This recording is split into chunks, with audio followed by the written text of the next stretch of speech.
of my eye as she eats her fries like a turtle. 3-4 bites per fry. Staring. Judging. She's the one that called the cop, I know it. Santana, I say. What? Says the cop. Machete's named Santana, if you want to know. I touch her black blade with my finger and the cop shifts. Rests a hand on his gun. I put my hands in my lap. I know you carried, everyone did. That gun, I bet. It was a part of you, wasn't it? The cop sighs. What's your name? He says. Rip. He sits down across from me in the booth.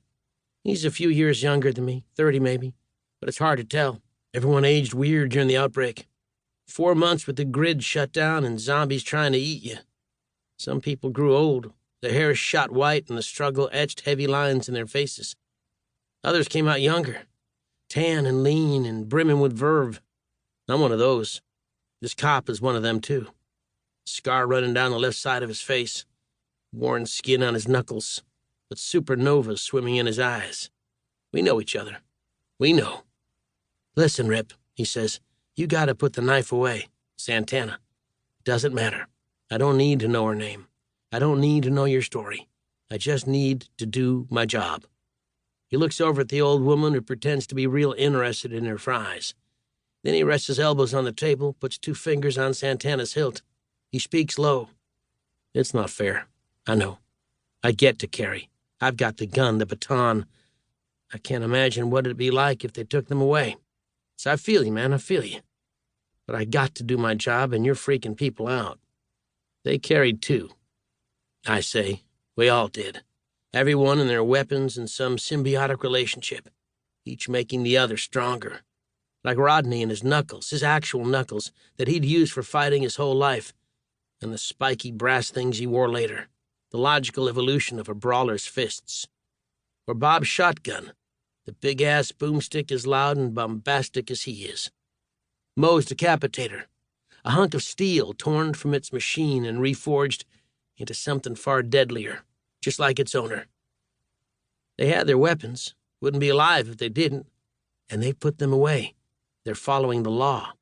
He lingers on the hilt a moment, and I feel this tightness inside of me, like he's got his hands on my woman, and I guess he kind of does. Then he pushes her across the table to me. You gotta follow the law, too. It's been 2 months since the U.S. all clear. 3 weeks since the new weapons ordinances. We can't let you skate by any longer. It's that old woman who called you, isn't it? I can't say.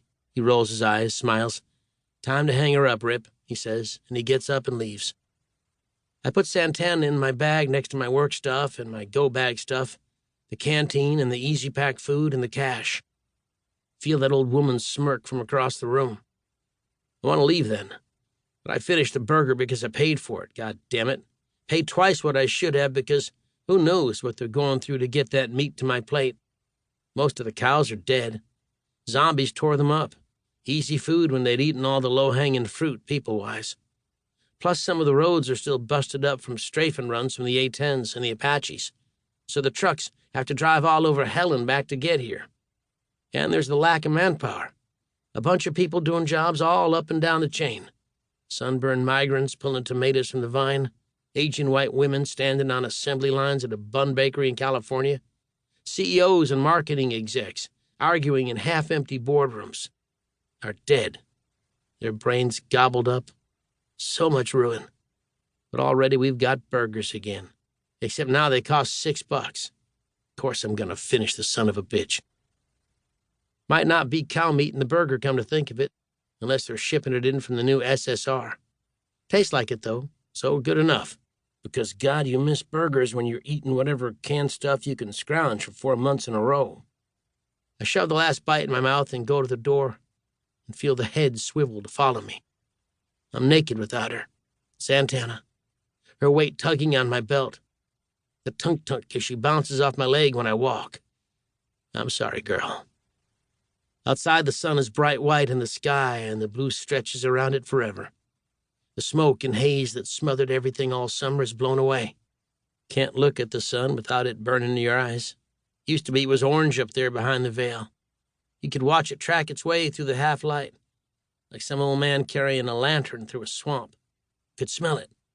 The light working on the smoke, acrid particles of ash.